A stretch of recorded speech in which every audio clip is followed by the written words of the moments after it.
69 TV నేను మీ హనుమంతు ముందుగా bulletins లోని హెడ్లైన్స్ చూద్దాం.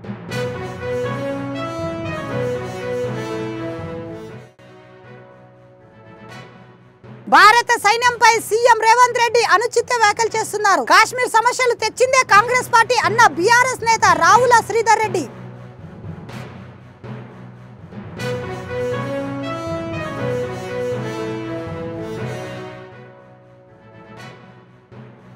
వేములవాడ రాజన్న ఆలయంలో కలకలం రేపుతున్న కోడేలు మృతి. గోశాల పరిమితికి మించి కోడేలు ఉండటమే మృతికి కారణమంటున్న భక్తులు.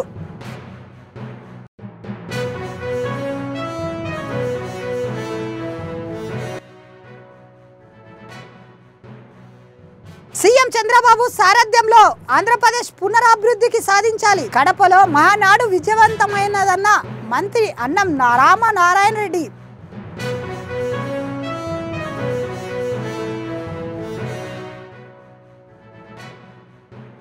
ఆదివాసీ ప్రజల అభివృద్ధి సంక్షేమం కొరకు నిర్వహించిన ఆపరేషన్ చేయూత. భద్రాద్రి కొత్తగూడెం జిల్లా ఎస్పీ ముందు లొంగిపోయిన 17 మంది మావోయిస్టులు.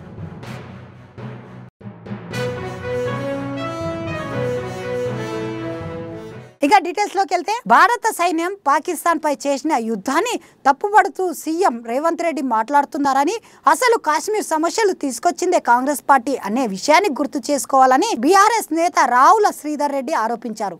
రాష్ట్రంలో కాంగ్రెస్ బీజేపీలు రెండు పార్టీలు వంశ వైఖరిని అవలంబిస్తున్నాయని ఆయన మండిపడ్డాడు. ఎంత దుర్మార్గంగానే వ్యవహరిస్తామని చెప్పేసి ఇవాళ కాంగ్రెస్ పార్టీ నాయకులు ప్రవర్తించడం అనేది చాలా దుర్మార్గం. ఈ నకిలీ దేశభక్తులతోటి జాగ్రత్తగా ఉండాలని చెప్పేసి ప్రజలను కోరుతా ఉన్నాను. సైనిక దళాల సమరోత్సాహాన్ని, వాళ్ళ యొక్క త్యాగాలను, వాళ్ళ యొక్క శక్తి సామర్థ్యాలను, వాళ్ళ విజయాలను రాజకీయ ప్రయోజనాలు కోసం వాడుకోవడం కోసం ఒకళ్ళు తిరంగా ర్యాలీలను చేస్తారు, చేయండి తప్పులేదు. ఒకళ్ళేమో జై హింద్ అని చెప్పి మళ్ళీ అదే సైనిక దళాలని విమర్శించే ప్రయత్నం చేస్తారు. ఇదే కాంగ్రెస్ పార్టీ 10-15 రోజుల ముందు ఇదే ముఖ్యమంత్రి ఇక్కడ ర్యాలీ చేశాడు సైనిక దళాలకు మద్దతుగా. మళ్ళీ ఇప్పుడేమో సైనిక దళాలు తప్పు చేశాయన్నట్టుగా మాడుతూ ఉన్నారు. రేవంత్ రెడ్డి గారు మీరెవరు? దేశ ప్రజలందరికీ హక్కు ఉంది అడగడానికి, కానీ ఏ అంశం మాట్లాడాలి, ఎంతవరకు మాట్లాడాలనే విషయంలో పరిమితులు ఉండాలనే విషయాన్ని కూడా గమనించాలి. ఇవాళ రాహుల్ గాంధీ గారు ప్రధానమంత్రి అయి ఉంటే పాక్ ఆక్రమిత కాశ్మీర్ మనకు వెనక్కి వచ్చేది, మనం గెలిచే వాళ్ళము అని సైనిక దళాల యొక్క శక్తి సామర్థ్యాలని శంకించే విధంగా, కించపరిచే విధంగా మాడుతూ ఉన్నారు. ఇది పెద్ద జోక్. కాశ్మీర్లో కుంపటి పెట్టింది ఎవరు? కాశ్మీర్ సమస్యకు కారణం ఎవరు? రాహుల్ గాంధీ గారి యొక్క మెప్పు పొందాలంటే మీకు చాలా మార్గాలు ఉన్నాయి. మీరు ఢిల్లీకి పోతే 30 సార్లు పోయినా 3 గంటలు గేటు బయట ఉన్నా కానీ రాహుల్ గాంధీ గారు మీకు అపాయింట్మెంట్ ఇవ్వట్లేదు, అది వేరు సంగతి. కానీ ఈ రకంగా పొగిడి లేని అంశాన్ని తీసుకొచ్చి దానిలో సైనిక దళాలను వాడుకొని మీ పార్టీ నాయకుల మెప్పు పొందాలనుకోవడము ముఖ్యమంత్రి గారికి, రేవంత్ రెడ్డి గారికి సరికాదు. మీకు ఒక బాధ్యతాయుతమైనటువంటి పదవిని ప్రజలు ఇచ్చారు, దాన్ని దుర్వినియోగం చేయొద్దు. ఇవాళ బీజేపీ, కాంగ్రెస్ రెండూ కూడా దొందేలాగా డబుల్ స్టాండర్డ్స్తో వ్యవహరిస్తూ ఉన్నాయి. ప్రజలు జవాబుదారీకి ఉండకుండా సైనికుల త్యాగాలు పోయినాయి. Army, air force, naval forces, paramilitary forces, internal forces అందరి యొక్క త్యాగాలు పోయినాయి. కానీ అది కాదు వీళ్ళకి ముఖ్యం. అసలు విషయం ఎక్కడికో పోయింది. రాహుల్ గాంధీ ప్రధానమంత్రి కావాలన్నా, మోడీ గొప్పగా పనిచేసిండా, ఇదా మనకు కావాల్సింది? ఇవాళ దేశం ఇటువంటి పరిస్థితిని ఎదుర్కొన్నప్పుడు సైనిక దళాల యొక్క సామర్థ్యాన్ని మనం, వాళ్ళ యొక్క త్యాగాలను గుర్తు చేసుకుంటూ, వాళ్ళు చేసినటువంటి పనిని మెచ్చుకుంటూ, దేశం ఒక్కటిగా ఉన్న సందర్భంలో కాంగ్రెస్, బీజేపీ దుర్మార్గమైనటువంటి రాజకీయాలు చేయడం, ఆ రాజకీయాల్లో సైనిక దళాలను వాడటం అనేది, వారి పేరును గుంచడం అనేది సరైన పద్ధతి కాదు అనే విషయాన్ని కూడా వాళ్లకు నేను గుర్తు చేస్తూ, దేశ భద్రత, సైనిక దళాల అంశం చాలా సున్నిత అంశం. మాట్లాడేటప్పుడు బాధ్యతగా ఉండాలి. ఇటువంటి స్టేట్మెంట్స్ అయితే ముఖ్యమంత్రి గారు ఇస్తున్నారో, ఇలా కాంగ్రెస్ పార్టీ ఎటువంటి నాయకులను తయారు చేసి దేశం మీద కోలుతుందో, ఎటువంటి బాధ్యతారహితంగా ఉంటుందో మరి వాళ్ళ ప్రజలు గమనించాలని కోరుతూ, ఇటువంటి యొక్క వ్యాఖ్యలు భవిష్యత్తులో పునరావృతం కాకుండా కాంగ్రెస్ నాయకత్వం చూసుకోవాలి. ఈ తరహా విధానాన్ని బీఆర్ఎస్ పార్టీ తీవ్రంగా ఖండిస్తుందని కూడా మీ ద్వారా తెలియజేస్తా ఉన్నాను. ఏమండి?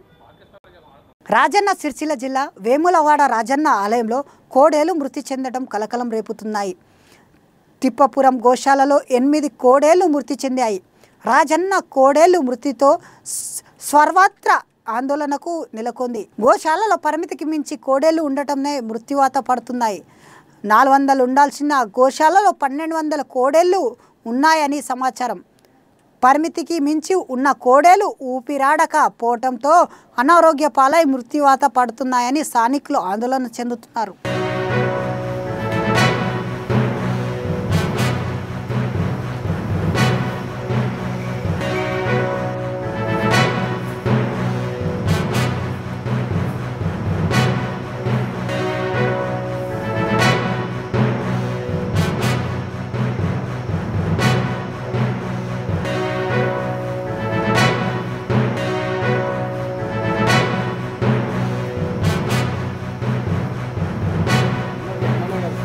తిరుమలలో శ్రీ వెంకటేశ్వర స్వామి వారిని దర్శించుకున్న మంత్రి ఆనం రామనారాయణ రెడ్డి అనంతరం ఆయన ఆలయ వెలుపల మాట్లాడుతూ సీఎం చంద్రబాబు మంత్రి లోకేష్ ఆధ్వర్యంలో ఆంధ్రప్రదేశ్ పునరాభివృద్ధి సాధించాలని వెంకటేశ్వర స్వామిని కోరినట్లు తెలిపారు.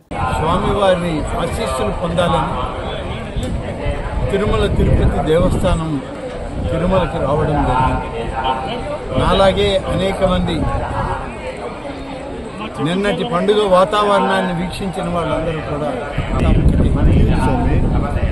ఈ రాష్ట్రం సర్వతోముఖ సంక్షేమ అభివృద్ధి కార్యక్రమాల్లో ఎంటర్ప్రెన్యూర్షిప్ ఇవ్వడంలో ఈ రాష్ట్ర ప్రభుత్వం ముందుకు సాగాలి. రాష్ట్ర ముఖ్యమంత్రి చంద్రబాబు నాయుడు గారు, హెచ్ఆర్డీ మంత్రి గారైన లోకేష్ గారు రాష్ట్రాన్ని ముందుకు నడిపించడంలో దేశంలోనే అగ్రగామిగా ఉండి ప్రపంచ దేశాల్లో ఉన్నటువంటి అన్ని సాంకేతికతల్ని మన రాష్ట్రానికి తీసుకొచ్చినప్పుడు ఈ రాష్ట్ర యువత భవిష్యత్తు బాగుంటుంది. ఆ విధంగా స్వామివారిని ఆశీస్సులు ఇవ్వమని నూతనంగా ఎంపిక కాబడినటువంటి జాతీయ అధ్యక్షులకి ఆయన పూర్తి ఆశీర్వచనాలు ఉండాలి. ఈ రాష్ట్ర ప్రజలకి మేలు జరగాలి, మంచి జరగాలి అని చెప్పి స్వామివారిని కోరుకున్నాం. అదేవిధంగా ఈరోజు మేమందరం కూడా వ్యక్తిగతంగా భద్రాద్రి కొత్తగూడెం జిల్లా పోలీసులు సిఆర్పిఎఫ్ బెటాలియన్ అధికారులు ఆదివాసుల ప్రజల అభివృద్ధి సంక్షేమం కొరకై నిర్వహిస్తున్న ఆపరేషన్ చేయూత కార్యక్రమం ద్వారా లొంగిపోయిన నక్సలైట్స్కు తెలంగాణ రాష్ట్ర ప్రభుత్వం పోలీసుల శాఖ కల్పిస్తున్న సదుపాయాల గురించి తెలుసుకొని నక్సలిజాన్ని విడడానికి ఇకపై తాము కూడా కుటుంబ సభ్యులతో కలిసి ప్రశాంతంగా జీవితం గడపాలని నిర్ణయించుకొని వివిధ క్యాడర్లో పనిచేస్తున్న 17 మంది నిషేధిత మావోయిస్టులు పార్టీ సభ్యత్వాన్ని భద్రాద్రి కొత్తగూడెం జిల్లా ఎస్పీ ఎదుట లొంగిపోయారు. ఆఫీసర్స్ ముందు 17 మంది నిషేధిత సిపిఐ మావోయిస్టులకు సంబంధించిన సభ్యులు లొంగిపోవడం జరిగింది. దీంట్లో 2 ఏసీఎం ర్యాంక్ సభ్యులు ఉన్నారు. అదేవిధంగా 4 పార్టీ మెంబర్స్, 11 మంది మిలిషియా సభ్యులు ఉన్నారు. వీళ్ళందరూ కూడా బీజాపూర్, సుక్మా జిల్లాలకు చెందిన హుసూర్, పామెంట్, అదేవిధంగా జగురుగొండ పిఎస్ లిమిట్స్ నివాసస్తులు. దీంట్లో 11 మెంబర్స్ మేల్ ఉన్నారు, 6 ఉమెన్ కార్డర్ ఉన్నారు. వీళ్ళందరూ కూడా ఈ మిలిషియా మెంబర్స్ 11 మంది కూడా ఎర్రపల్లి, అదేవిధంగా పూజారి కంకేర్, అదేవిధంగా పువ్వర్తి, ధర్మారం ఆర్బీసీలో పనిచేసిన మిలిషియా సభ్యులు. సో మేజర్గా కూడా ఈ 17 మంది సరెండర్ కావడానికి ముఖ్య ఉద్దేశం, అదేవిధంగా రీజన్స్ మనము చెప్పుకోదగ్గర ఏంటంటే, ఫస్ట్ థింగ్ ఏంటంటే మీకు అందరికీ తెలుసు, గత 4-5 నెలల నుండి కూడా ఛత్తీస్గఢ్ రాష్ట్రంలో కానివ్వండి, మన బార్డర్ ఏరియాస్లో కూడా అనేక రకాల డెవలప్మెంట్స్, సిఆర్పిఎఫ్ క్యాంప్స్ కావచ్చు, సరెండర్స్ కావచ్చు, ఎక్స్చేంజ్ ఆఫ్ ఫైల్స్ కావచ్చు, ఇవన్నీ కూడా జరుగుతూ ఉన్నాయి. వీటన్నిటికీ కూడా ఎక్కడ కూడా లోకల్ సపోర్ట్ మన తెలంగాణ రాష్ట్రం నుండి కానివ్వండి, అదేవిధంగా ఛత్తీస్గఢ్ రాష్ట్రం నుండి కూడా ఎవరికి కూడా నక్సల్స్కి లోకల్ సపోర్ట్ లేకపోవడం వల్ల అదొక రీజన్. అదేవిధంగా మన భద్రాద్రి కొత్తగూడెం జిల్లా స్పెషల్గా కూడా చూసుకుంటే మనకు ఈ సంవత్సరంలోనే ఇప్పటివరకు 282 మెంబర్స్ సరెండర్ అవ్వడం జరిగింది. వివిధ హోదాలలో ఉన్న వాళ్ళు, డివిసిఎం, అదేవిధంగా ఏసీఎం పార్టీ మెంబర్స్ వీళ్ళందరూ కూడా ఉన్నారు. మనం ఈ సంవత్సరం జనవరి నెలలో స్టార్ట్ చేసిన ఆత్మీయ సమ్మేళనం కావచ్చు, అదేవిధంగా ఆపరేషన్ చేయూత, ఇటువంటి కార్యక్రమాల వల్ల ఏంటంటే ఆకర్షితులై వాళ్ళు సరెండర్ అవుతున్నారు. దానికన్నిటికంటే కూడా మించి మన ఏదైతే సరెండర్ అండ్ రిహాబిలిటేషన్ పాలసీ ఉందో, ఎవరైతే సరెండర్ అవుతారో వితిన్ 1 వీక్ 10 డేస్ వాళ్ళకు రావాల్సిన చెక్స్ అందజేయడం, బ్యాంక్ అకౌంట్స్ లేకపోతే దగ్గరుండి బ్యాంక్ అకౌంట్స్ ఓపెన్ చేయించి ఆధార్ కార్డులు తీపించి వాళ్ళకు ఏవైతే క్యాష్ రివార్డ్స్ ఉంటాయో ఇవ్వడం వల్ల కూడా ఇన్స్పైర్ అయ్యి వాళ్ళు రావడం జరుగుతుంది. అంతేకాకుండా ఈ క్యాష్ రివార్డ్సే కాకుండా పోలీస్ స్టేషన్ వైజ్ కూడా వీళ్ళ డేటా తీసుకొని వాళ్ళకి ఇప్పుడు లైవ్లీహుడ్ కోసం ఎటువంటి అవసరాలు ఉన్నాయి, లైక్ కొందరేమో టైలరింగ్ మిషన్ కావాలన్నారు, కొందరు పెట్రోల్ బంక్లో పనిచేస్తానని, అదేవిధంగా కొందరు ఐటీసీ అనేక సంస్థలలో పనిచేస్తారు. సో ఇటువంటి రిక్వెస్ట్స్ ఏమొస్తున్నాయో ఇవన్నీ కూడా వాళ్ళకు సమకూర్చడం వల్ల పోలీస్ మీద ట్రస్ట్ పెరిగి సరెండర్ అవుతున్నారు. అండ్ ఈ మధ్య కాలంలో కూడా మన ఇన్సిడెంట్స్ చూసుకుంటే ఆపరేషన్ కర్రగుట్టలు ఏదైతే ఆల్మోస్ట్ లైక్ 2 weeks 15 days వరకు జరిగిందో దాంట్లో 31 మావోయిస్టులు కూడా న్యూట్రలైజ్ అవ్వడం జరిగింది. అండ్ ఇంకొకటి యాజ్ ఏ జిల్లా ఎస్పీగా తెలంగాణ ప్రభుత్వం తెలంగాణ పోలీస్ తరఫున కూడా నేను చెప్పేది ఏంటంటే ఆ ఆపరేషన్ కర్రగుట్టలు తర్వాత ఒక 20 members ములుగు జిల్లాలో అరెస్ట్ అవ్వడం జరిగింది. అంతేకాకుండా 12 weapons కూడా రికవర్ చేయడం జరిగింది.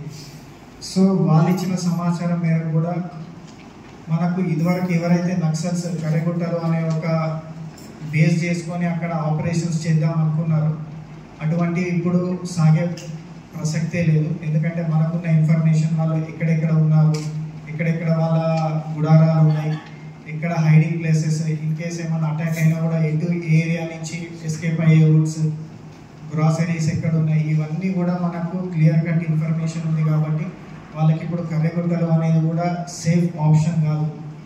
అంతేకాకుండా రీసెంట్గా కూడా మనం చూసినాం సిపిఐ మావోయిస్ట్కి సంబంధించిన జనరల్ సెక్రటరీ కూడా న్యూట్రలైజ్ అవ్వడం జరిగింది. సో ఈ నక్సల్ కార్డర్స్లో కూడా ఒక అభద్రతా భావం అనేది ఇప్పుడు స్టార్ట్ అయింది. వాళ్ళ మొరల్ కూడా చాలా డౌన్ అయ్యి ఒక జనరల్ సెక్రటరీ స్థాయి కార్డర్నే రక్షించుకోలేని నక్సల్స్ ఈ డీవీసీఎం కానివ్వండి, ఏసీఎం కానివ్వండి, స్టేట్ సెక్రటరీలు కానివ్వండి, వీళ్ళని ఏ రకంగా కాపాడుకుంటుంది అనే ఒక క్వశ్చన్ రేజ్ అయింది. సో యాజ్ ఏ జిల్లా ఎస్పీగా నా రిక్వెస్ట్, ఇప్పుడు మీకు ఎటువంటి ఆప్షన్ కూడా లేదు, ఓన్లీ సరెండర్ అవ్వండి. మీకు ఏదైతే ప్రతిఫలాలు రివార్డ్స్ ఉంటాయో వెంటనే మీకు అందజేయడం జరుగుతుంది. అది కాకుండా మేము ఇంకా కళాకారులకు సమాజంలో మార్పు తెచ్చే శక్తి ఉందని, వారి కళా ప్రదర్శనలను సమాజానికి మెరుగయ్యే మార్గంలో అడుగులు వేస్తున్నారని కృష్ణా జిల్లా కలెక్టర్ లక్ష్మీ షా అన్నారు. సంపూర్ణ ఆరోగ్యాన్ని సోపానమైన యోగాలను ప్రతి ఒక్కరూ చేరువ చేసుకోవాలని, కళాకారుల కృషి చేయాలని ఆయన కోరారు. ఆయుష్ శాఖ, ఎన్టీఆర్ జిల్లా అధికార యంత్రాంగం, విజయవాడ నగరపాలన సంస్థ సంయుక్త ఆధ్వర్యంలో యోగా స్టీల్లో నిర్వహించిన ఆర్టిస్ట్ థీమ్ యోగా కార్యక్రమంలో కలెక్టర్ పాల్గొని నాటచారులు, కళాకారులతో కలిసి యోగాసనాలు అభ్యసించారు. రైట్ సైడ్ చెప్పండి చాలా స్లోగా.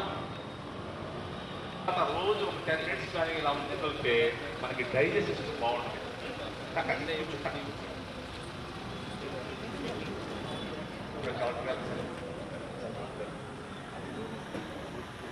ఎంత బిజీగా ఉన్నా ఈ ప్రోగ్రామ్ గ్రాండ్ సక్సెస్ చేశాక మ్యాక్సిమం ట్రై చేస్తాం సార్. ఇప్పుడు వజ్రాసనంలో కూర్చొని చక్కగా స్ట్రైట్ కూర్చోండి. సాధ్యమైనంత ఏ ఆసనంలో కూర్చున్నా తల, మెడ, వెనుక స్ట్రైట్ కూర్చోండి. ఫేస్ కూడా ప్రశాంతంగా ఉంచుకోండి. మోకాళ్ళ మీద లేచి ఉంచండి. మోకాళ్ళ మీద ఇలా నువ్వు విడిపించండి. అడ్డు ఇప్పుడు ఈ హ్యాండ్స్ అర్ధ ఉష్టాసనం, అలా అర్ధ ఉష్ట బాడీ స్ట్రైట్ వెనక్కి పెట్టి తీసుకొచ్చి చాలా పక్కది, అంటే ఒరిజినల్ అయితే ఇలా పెట్టుకోవాలి. హ్యాండ్స్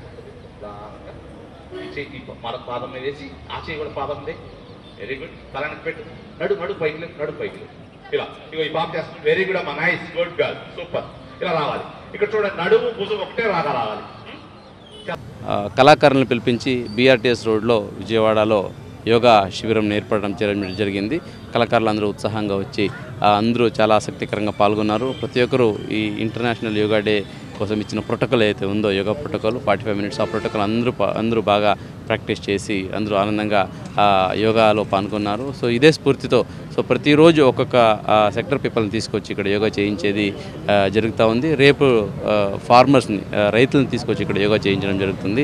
సో ఇట్లాగే జూన్ 21 నాటికి మన జిల్లాలో 10 లక్షల మందికి యోగా నేర్పించడంతో పాటు యోగాంధ్రాన్ని సక్సెస్ చేస్తూ ప్రతి ఒక్కరూ యోగా ప్రాక్టీస్ చేస్తూ ఆనందంగా ఉండాలి. అలాగే వాళ్ళు స్ట్రెస్ ఫ్రీ లైఫ్ని లీడ్ చేయాలనేది యోగాంధ్ర కార్యక్రమం ఉద్దేశం. దీనికోసం ఎన్టీఆర్ జిల్లా యంత్రాంగం సన్నద్ధంగా ఉంది. ఇదే బాటలో మనం అడుగులు వేస్తున్నాము. సో ప్రతి మండలాల్లో ప్రతి విలేజెస్లో కూడా యోగా కార్యక్రమాలు అలాగే యోగా కాంపిటీషన్ జరుగుతున్నాయి. దీనికి ప్రతి ఒక్కరూ పబ్లిక్ ముందుకు రావాలి. యోగాని ఒక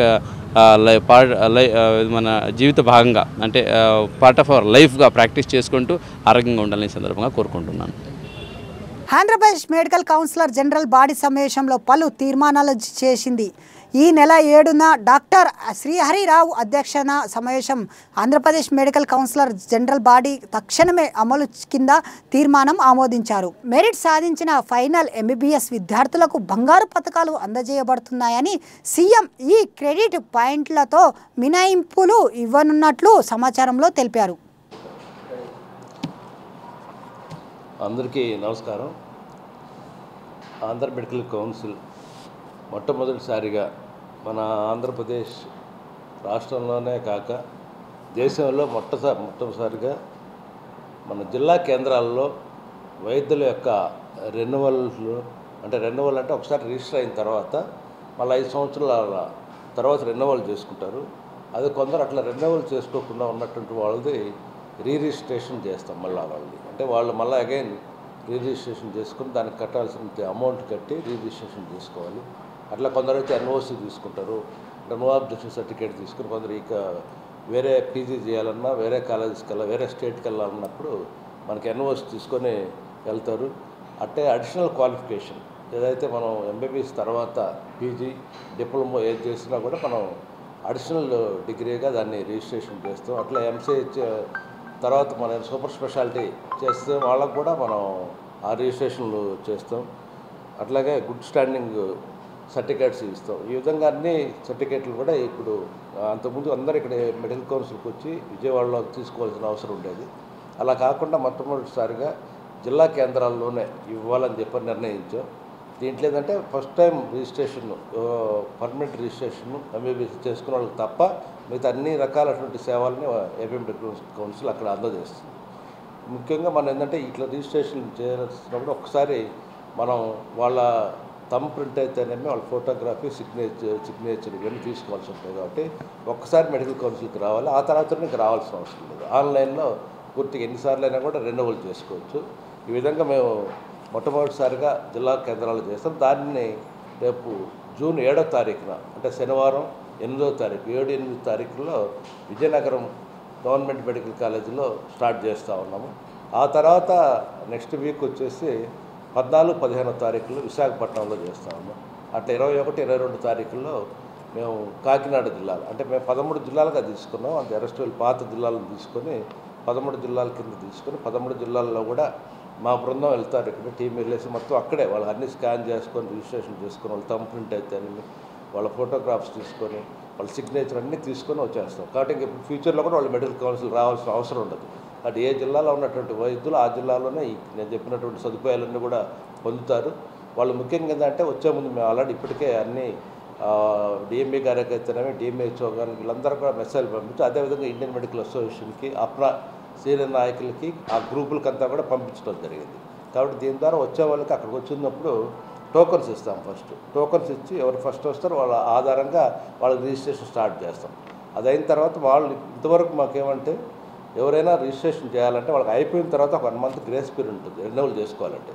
ఆ తర్వాత మాత్రమే చేసుకున్నట్టు. అలా కాకుండా ఈసారి అంటే మనం వాళ్ళ దగ్గరికి వెళ్తున్నాం కాబట్టి 3 మంత్స్ టైం ఉన్నప్పటికి కూడా వాళ్ళు 3 మంత్స్ తర్వాత రెన్యువల్ అవుతారంటే కూడా వాళ్ళకు కూడా అవకాశం చేసుకునే అవకాశం మొట్టమొదటిసారి అది కూడా కల్పించాం. కాబట్టి వాళ్ళు 3 మంత్స్ బిఫోరే వాళ్ళు రెన్యువల్ చేసుకోవచ్చు. మళ్ళీ అది నెక్స్ట్ మంత్ ఉందనుకోండి, జూన్ మేము 7వ తారీఖు విజయనగరం వెళ్తే 15వ తారీఖు ఉన్న వాళ్ళు మళ్ళీ అక్కడ లేకుండా మళ్ళీ ఇక్కడ రావాల్సిన అవసరం లేదు. మళ్ళీ మూడు నెలలు ఏదైతే జూన్ ఉందో ఆ తర్వాత 3 మంత్స్ వరకు కూడా వాళ్ళు వచ్చి చేసుకోవడానికి అవకాశం ఉంటుంది. బట్ అక్కడ టోకెన్ సిస్టమ్ ఇస్తారో ఆ ఎర్లీగా చేస్తాము. అన్నీ దానివల్ల ఏంటంటే ఏజ్ మేము ఇంతకుముందు ఏజ్ ఉన్న వాళ్ళందరూ కూడా క్రెడిట్ అవర్స్ కూడా తగ్గించాం. అంతా 15 క్రెడిట్ అవర్స్, 70 to 80 ఇయర్స్ ఉన్న వాళ్ళకి 10 క్రెడిట్ అవర్స్ పెట్టాం. 80 తర్వాత క్రెడిట్ అవర్స్ లేకుండా కూడా చేసాం. కాబట్టి ఇటువంటి పెద్దలు ఎవరైతే ఉంటారో సీనియర్లు ఉన్నారో వాళ్ళందరికీ కూడా ప్రత్యేకంగా ఈ సదుపాయం కల్పించాలనే ఉద్దేశంతో మేము కార్యక్రమాలను చేస్తూ ఉన్నాం.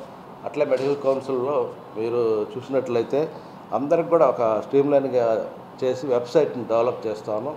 అదేవిధంగా వాట్సాప్ గవర్నెన్స్ అయితే ఇప్పుడు మన గవర్నమెంట్ ఏపీ గవర్నమెంట్ తీసుకొచ్చిన వాట్సాప్ గవర్నెన్స్ని కూడా మేమేమి సపరేట్గా అంటే దానిలో ఉన్నట్టు మాకు కొంచెం సెక్యూరిటీగా ఉండాల్సిన అవసరం ఉంది కాబట్టి మా సపరేట్ వాట్సాప్ గ్రూప్ క్రియేట్ చేసుకుని దాని వాట్సాప్ గవర్నెన్స్ వాట్సాప్లోనే టోటల్గా రిజిస్ట్రేషన్ చేసుకుంటాము. మొత్తం పేమెంట్ కూడా అక్కడ రిజిస్టర్ చేసుకుంటారు.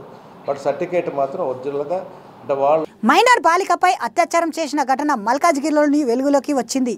మే 29 మధ్యాహ్నం ఓల్డ్ మల్కాజ్గిరి ఇంట్లో ఎవరూ లేని సమయంలో అశోక్ అనే 19 ఏళ్ల యువకుడు అక్కడ ఉన్న 7 సంవత్సరాల బాలికపై లైంగిక దాడి చేయడానికి ప్రయత్నించినట్లు సమాచారం. ఈ ఘటనపై బాలిక తల్లిదండ్రులు ఇచ్చిన ఫిర్యాదు మేరకు పలు సెక్షన్ల కింద కేసు నమోదు చేసిన పోలీసులు దర్యాప్తు చేస్తున్నారు.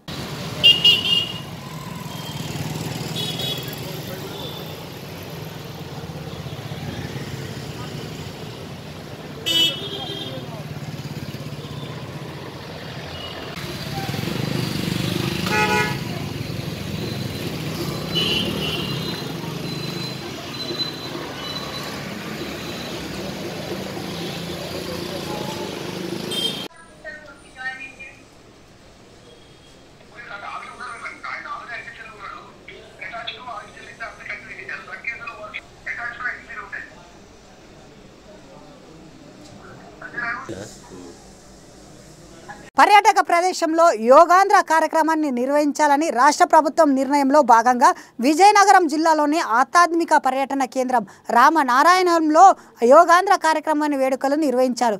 ఈ క్షేత్రంలో కొలువుదీరిన రామనారాయణుని పాదాల చెంత రామదాసుని ఆకృతిలో రాష్ట్ర మంత్రి కొండంపల్లి శ్రీనివాసులు, జిల్లా కలెక్టర్తో సహా సుమారు 1500 మంది ప్రభుత్వ అధికారులు, సిబ్బంది, ఆరోగ్య కార్యకర్తలు, పరిసరాల గ్రామ ప్రజలు యోగాసనాలు వేశారు.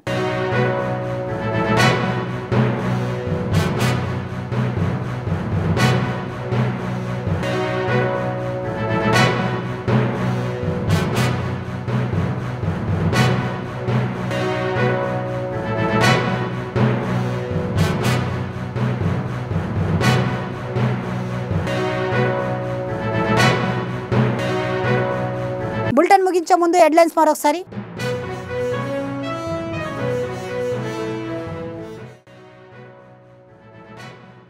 భారత సైన్యంపై సీఎం రేవంత్ రెడ్డి అనుచిత వ్యాఖ్యలు చేస్తున్నారు. కాశ్మీర్ సమస్యలు తెచ్చిందే కాంగ్రెస్ పార్టీ అన్న బీఆర్ఎస్ నేత రావుల శ్రీధర్ రెడ్డి.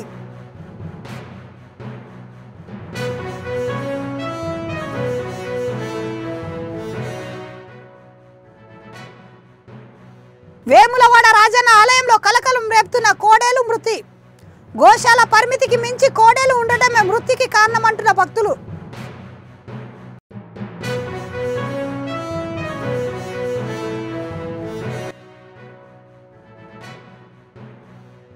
సీఎం చంద్రబాబు సారథ్యంలో ఆంధ్రప్రదేశ్ పునరాభివృద్ధికి సాధించాలి. కడపలో మహానాడు విజయవంతమైనదన్న మంత్రి అన్నం రామనారాయణ రెడ్డి.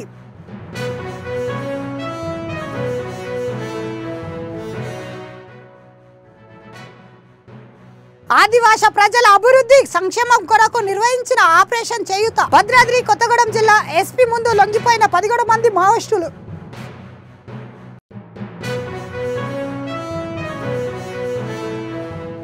ఇవి బులెటిన్ విశేషాలు. మరిన్ని అప్డేట్స్ కోసం చూస్తూనే ఉండండి 69 టీవీ తెలుగు.